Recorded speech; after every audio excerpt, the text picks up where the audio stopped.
Welcome back, Lute, to another edition of Beyond the Brochure. Here we have Erik Hoium, football player for the PLU Lutes. So Erik, what year are you?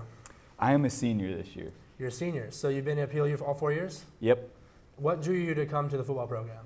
Honestly, I came here to play both baseball and football, but then spent a fall playing football and just fell in love with the program and how we go about doing things and the type of man it teaches you to be. Do the coaches have a heavy influence in kind of how you developed?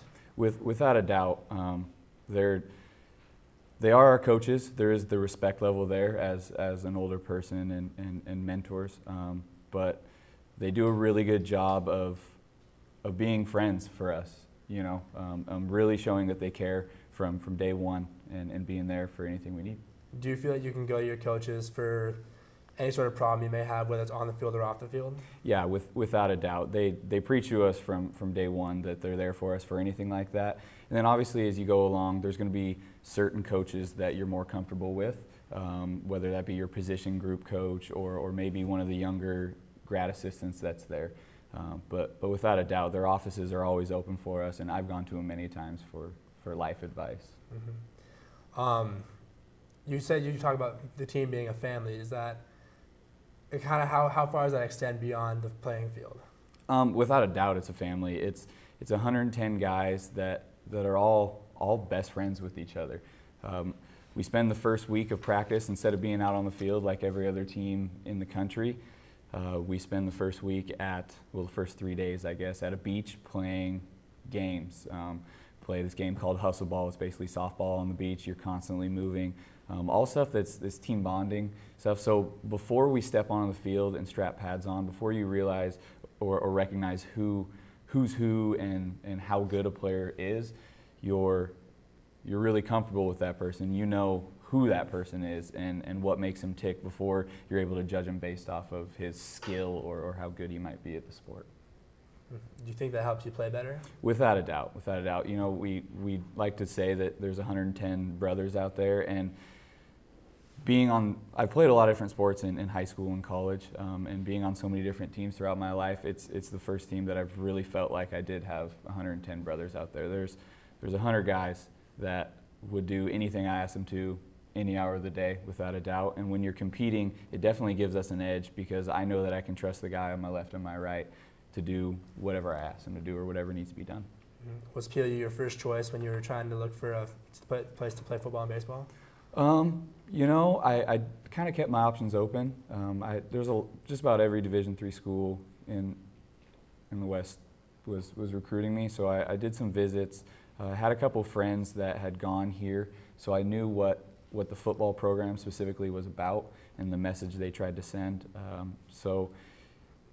Yeah, you know, I prayed on it a little bit, and it was an easy decision. It really was. So I guess you could say it was my first choice. Mm-hmm.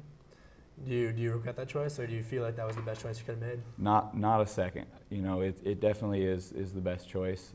It was a godsend for me to come here and find this program and meet the people I've met. You know, guys on my team. Some of them have graduated, and I've been in their weddings. You know, some of the friends I've made are going to be godfathers of my children. You know, it's something that's going to affect me for the rest of my life, and people that are going to be in my life for the rest of my life. So, yeah, it's been awesome. Yeah. Now that you had a chance to be here at PLU for 4 years, what would you give? Would you give any advice to anybody who's looking at PLU or anybody's at PLU, kind of like to embrace kind of different activities, or is it just like what would you have to kind of advice to give? Well, honestly, you know, being an athlete my entire life, as far as suggesting people try other things, I don't know what it's like to only be a student. I can't imagine how much downtime. You know, we have our schedule's so structured through the fall with practice and meetings and games and everything. We get to springtime or even J-term and we don't have a practice, and I'm the most bored. You know, I don't know what to do with my time, sit there and play video games, I guess. You know, you can only study so long before you go crazy. So I would definitely suggest get involved in as many things as you can. You're going to meet so many people, and just like with football, you know, I've met so many people through football that aren't football players and built so many relationships with people that aren't directly involved with the football team, but those relationships have been built through the platform of football, and I would suggest that for anyone, without a doubt. Mm-hmm. What's your major? I'm an exercise science major. Exercise science. So you're taking sports to education, aren't you?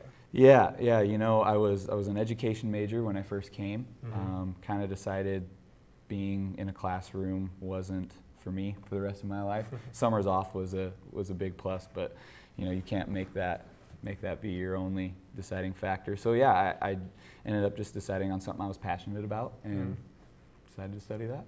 Nice. Well, thanks for being on the show. I look forward to seeing your game on Saturday and hope you take home a win for the Lutes. Thanks, appreciate it. All right. That's all, Lutes, for tonight's showing of News at 9. We'll be here next week at 9 o'clock. Tune in next time. I'm Christian Dilworth. This is Erik Hoium. Good night.